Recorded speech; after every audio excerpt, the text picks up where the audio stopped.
Hello मेरे प्यारे दोस्तों, कैसे हैं आप। आइए देख लेते हैं इस वीडियो में यूज़ ऑफ इट यानी इट का प्रयोग कैसे किया जाता है, क्या पहचान होती है। देखिए इसमें देखो, सबसे पहले मैं आपको एक बात बताता हूँ कि यहाँ पर इट को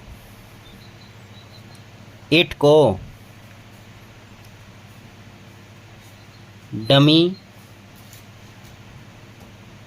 सब्जेक्ट भी कहते हैं, याद रखना, ठीक है। इट को डमी सब्जेक्ट भी कहते हैं, पहली बात तो ये है। अब वीडियो को आगे शुरू करने से पहले प्लीज़ आपसे रिक्वेस्ट है कि चैनल को सब्सक्राइब ज़रूर कर लें। इंग्लिश विद मंसूर अगर आप सर्च करेंगे इन वर्ड से तो हमारा चैनल ओपन हो जाएगा, खुलकर आ जाएगा। ओके, अब बात करते हैं यूज़ ऑफ इट के बारे में, ठीक है। तो यहाँ पर एक छोटा सा रूल है, और रूल क्या है, बस आपको थोड़ा सा ध्यान रखना है। देखिए, जिन वाक्यों का मतलब होता है सेंटेंसेस, ठीक है। जिन वाक्यों में या सेंटेंसेस में समय या दिन, समय का मतलब होता है टाइम और दिन का मतलब डे, या मौसम का मतलब होता है वेदर, या फिर महीना का मतलब होता है मंथ, या कोई प्राकृतिक घटना मीन्स नेचुरल इंसिडेंट, ठीक है। प्राकृतिक घटना का वर्णन किया जाता है, ठीक है। उनमें इट का प्रयोग किया जाता है या फिर इट का यूज़ करते हैं, ऐसे समझ लीजिए। चाहे समय, दिन, मौसम, महीना, प्राकृतिक घटना, अगर इन चीज़ों की, इन बातों की, मतलब इन चीज़ों का सेंटेंसेस में जिक्र आता है या इनकी बात करते हैं तो आपको इट का यूज़ करना है, ठीक है। अब चलते हैं एग्जाम्पल्स की तरफ। एग्जाम्पल से बात जल्दी समझ में आ जाती है। सबसे पहले हम समय वाला कोई सेंटेंस देखेंगे, जैसे 4 बजे हैं। जैसे बोलते हैं कि 4 बज गए हैं, 4 बजे हैं, तो इसको जब हम ट्रांसलेट करेंगे तो इस तरीके से करेंगे। देखिए, सबसे पहले लगाएंगे इट इज़, अब जितने बजे हैं उसको लिखेंगे। 4 हैं तो 4 लिखेंगे, इट इज़ 4, और आगे लिख देंगे o'clock, it is 4 o'clock। It is को इट्स भी कह सकते हैं, ठीक है। अब दिन की बात करते हैं। दूसरा सेंटेंस, जैसे आज रविवार है।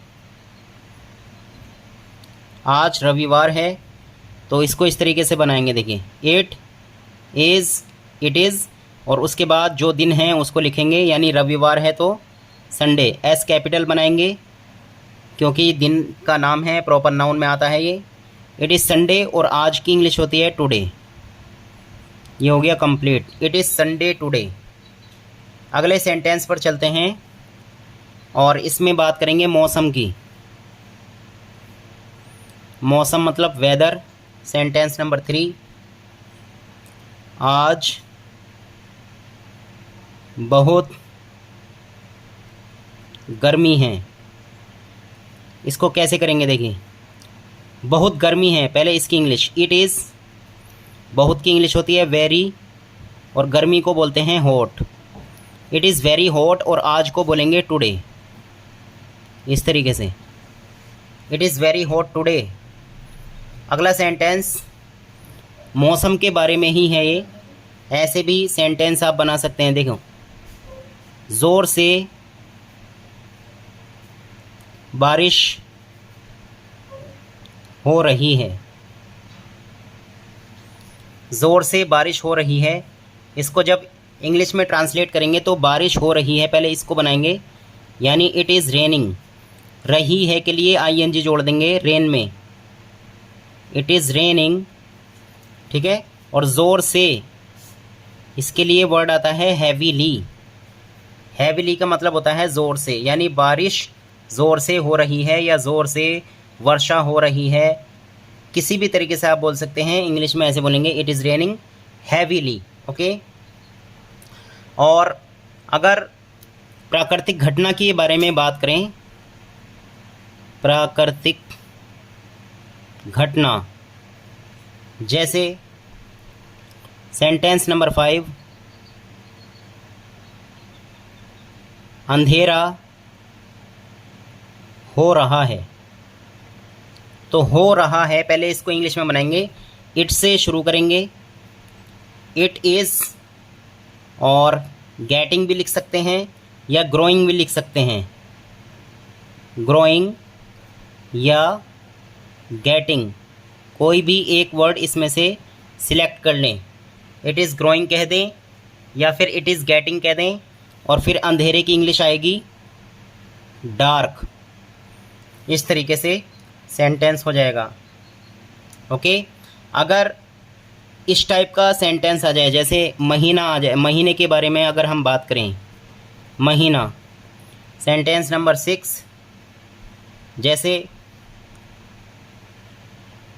जुलाई का महीना है। ठीक है। तो इसको कैसे करेंगे, देखिए, it is the month of July. It is the month of July. अब किसी भी महीने की जब बात होगी इसमें, तो बस ये वाला वर्ड चेंज होता रहेगा, जुलाई की जगह हम चेंज करते रहेंगे। ओके। तो इस टाइप से आप इट का यूज़ करते हैं। और भी बहुत सारे सेंटेंसेस हैं, ऐसे भी यूज़ कर सकते हैं। It has been raining since morning. ठीक है। It has been raining since morning का मतलब होता है सुबह से बारिश हो रही है। और इट इज़ माइन, यह मेरा है या यह मेरी है। इस तरीके से भी, जैसे किसी चीज़ के बारे में आप बताएं तो ऐसे भी यूज़ कर सकते हैं।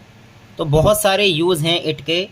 जब कोई सेंटेंस में सब्जेक्ट क्लियर नहीं होता है तो इट का यूज़ कर लेते हैं, इसीलिए इसको डमी सब्जेक्ट भी बोला जाता है।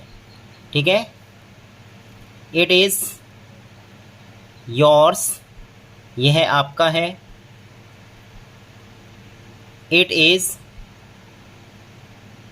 देयर्स, अब जैसे कोई चीज़ है, यह उनकी है, ऐसे बोल सकते हैं। और इट इज़ आवर्स, यह हमारा है, या कोई चीज़ है यह हमारी है, इस टाइप से भी आप बोल सकते हैं। तो कई सारे यूजेस हैं इट के, और सेंटेंसेस बनाने में बहुत ही इम्पोर्टेंट इसका मतलब इम्पोर्टेंस है इसकी, इट की इंग्लिश ग्रामर में। तो इसको मामूली नहीं समझना चाहिए कि छोटा सा वर्ड है, इट है, इसका कोई यूज़ नहीं है, ऐसा कुछ नहीं है, बल्कि बहुत ही इम्पोर्टेंट वर्ड है इंग्लिश ग्रामर के लिए। सेंटेंसेस मतलब बनाने के लिए बहुत ही इम्पोर्टेंट वर्ड है। प्लीज़ वीडियो को लाइक और शेयर ज़रूर करें। Thanks for watching.